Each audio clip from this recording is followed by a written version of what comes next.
We don't know what that looks like. Because, see, they don't believe we serious yet. They think we just having a moment.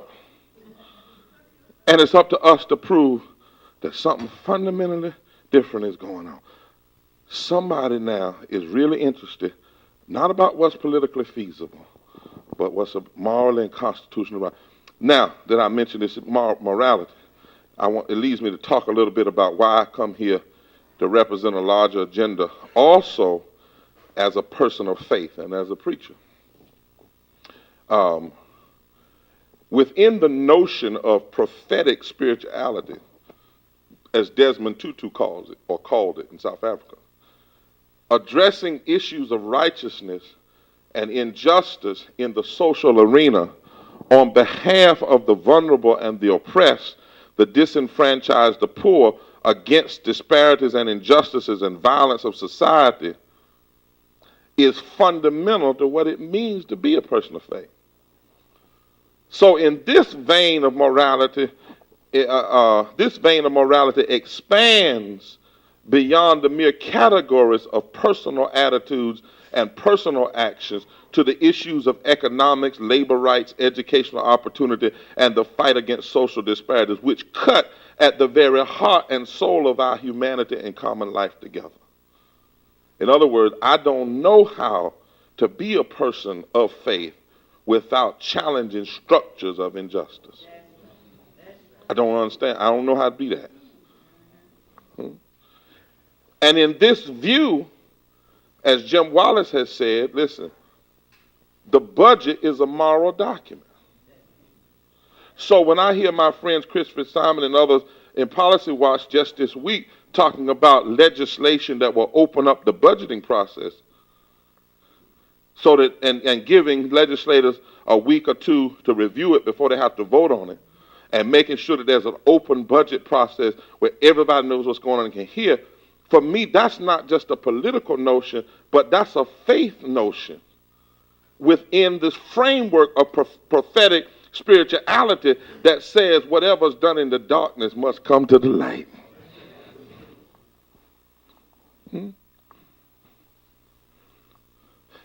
And see, when you start operating from these two foundations, the NAACP's nonpartisanism but not nonpoliticalism, this issue of prophetic spirituality, then we don't do what we do, and I certainly don't, from merely the perspective of red versus blue or Democrat versus Republican, but we do it with an eye for public policy that embraces everyone in a way that brings us closer to the kind of wholeness that God intended, where the brokenhearted are made whole, and the healed are healed, and the sick are made well, and the oppressed are free, and the poor are lifted, not just by individual charity, but by a change of our political vision and the application of the strength of our government in ways that lifts and determinately dignifies the humanity of all people. And that's where we engage. And so what I really believe, if we're serious about new wine, and new wine can't go in the old wineskin, in every generation, one of the new things we must do is rebuild and strengthen not only the only coalition that can make fundamental change in our society, and there ain't but one coalition that can do that. And I'm going to lay them out for you. First, you must build the anti-racist coalition. If you're going to have fundamental change, you got to build the anti-race movement. And racism is not just an attitude about nooses, even though I'm going to talk about that in a minute. It's not just an attitude about the KKK, even though that's very seriously. Racism is a power term. And when I speak of racism, I'm not talking about you, we, black folk and white folks standing together holding hands singing "We Are the World." We're talking about the anti-racist movement.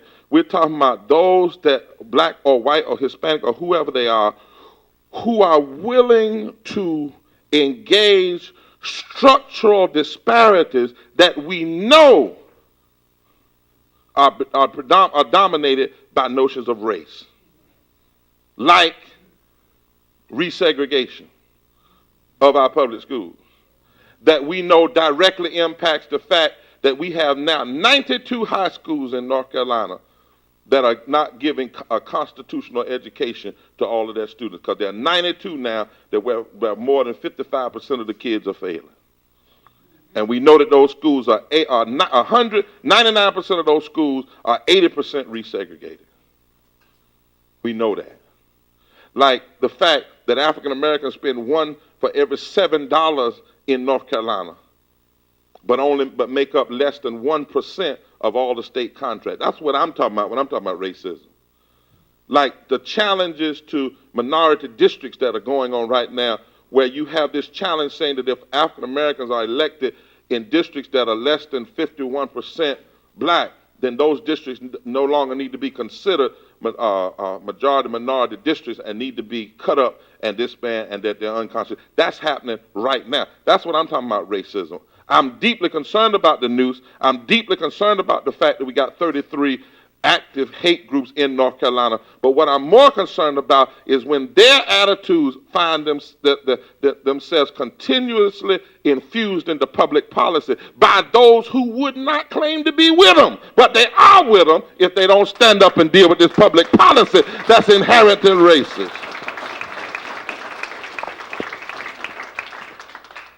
I'm talking about this racism when you talk about you don't want Hispanics in your community college that have already finished your high schools. That's foolish. That's racism. I'm talking about this kind of racism where we have everybody and their dog almost talking about the Duke lacrosse, but you can't get the same amount of response to the James Johnson case, where this young man served 4 years in jail on the capital we know he didn't commit. And by the way, all of you need to go to our website and fill out one of those petition forms and tell everybody you know and send them to the AG and the governor, because I'm convinced now what somebody's trying to do is figure out how to clean up the system. They know the boy's innocent and all the charges ought to be dismissed, but somebody's trying to figure out a cute way that they can, maybe get him to say okay to something so it'll kind of pacify the system. That's what's going on now. It's not even about whether he's innocent or not. The 2 DNA tests say he's innocent. Polygraphs say he's innocent. All of no witnesses say he's innocent.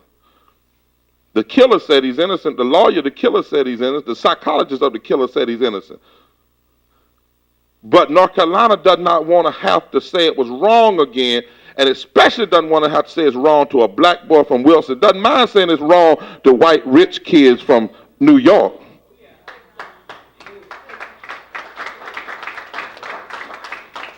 And that's why a lot of folk that were raised and saying about that, they're not saying a word about this James Johnson case. Okay. And if you can't say a word about the James Johnson case, you need to check your own racial mentality.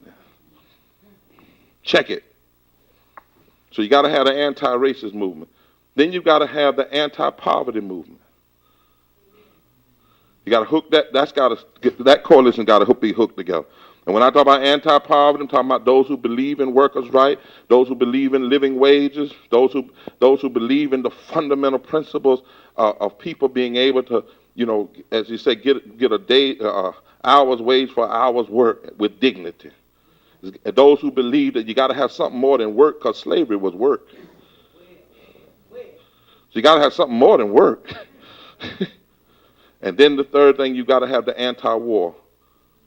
And unless you have those three things hooked together, you will not see a fundamental progressive and aggressive change in any society.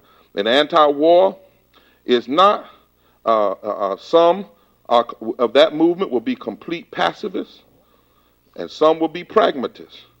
But what holds them together is the fundamental belief that war is not the answer, and that you cannot govern by war. And whenever you try to govern merely by warmongering and military might, you are no longer a democracy, you are an empire.